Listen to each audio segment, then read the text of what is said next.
आज हम एक बहुत बड़ी चिंता आपके साथ साझा करना आए हैं, क्योंकि इस देश के सम्मान में ठेस पहुंचे, इस देश की संप्रभुता पर सवाल उठे, यह कतई बर्दाश्त नहीं किया जा सकता है। आज प्रधानमंत्री नरेंद्र मोदी की विफल विदेश नीति, कंप्लीटली फेल्ड फॉरेन पॉलिसी के कारण इस देश का दुनिया में अपमान हो रहा है।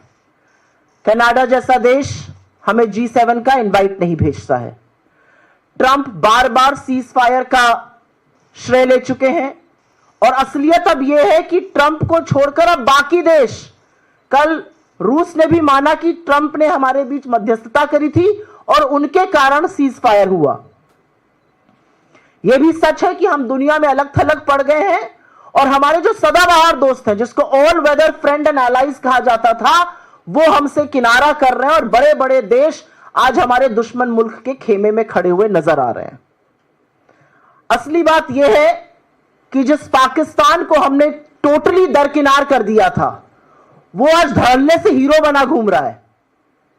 उसको विश्व के तमाम मल्टीलैटरल एजेंसीज में प्रतिनिधित्व का मौका मिल रहा है, वो संयुक्त राष्ट्र में कमिटियों का चेयरपर्सन बन रहा है। असलियत यह है कि उसको मल्टीलैटरल एजेंसीज एक के बाद एक आर्थिक सहायता दे रही हैं और हम कुछ नहीं कर पा रहे हैं।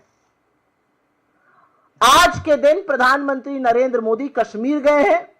यह अलग बात है कि वो पिछले 45 दिनों में उन्होंने एक बार भी कश्मीर की ओर झांका तक नहीं। अब फीता काटने वो कश्मीर पहुंचे, लेकिन जब वो वहां पर भाषण देंगे तो इस देश के मन में बहुत सारे सवाल हैं और उन सवालों को उठाना हमारा काम है, क्योंकि यह वाकई में एक दुखद बात है कि 11 साल सत्ता में रहने के बाद, 90 से ज्यादा देशों की सैर करने के बाद, हमारी विफल विदेश नीति के चलते हमें हासिल कुछ भी ठोस नहीं हुआ है।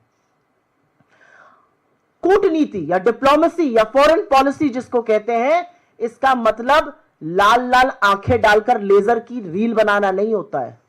कूटनीति का मतलब होता है कि आप विश्व में भारत का हित सर्वोपरि रखिए। कूटनीति निरंतर होती है, ये खोखले दावे नहीं होते हैं। अगर विदेश नीति विफल ना रही होती तो मुझे यह कहने में कोई भी संशय नहीं है कि इस दुनिया के तमाम मुल्क हमारे साथ मुस्तैदी से एकजुट होकर खड़े रहते, लेकिन ऐसा नहीं हो रहा है।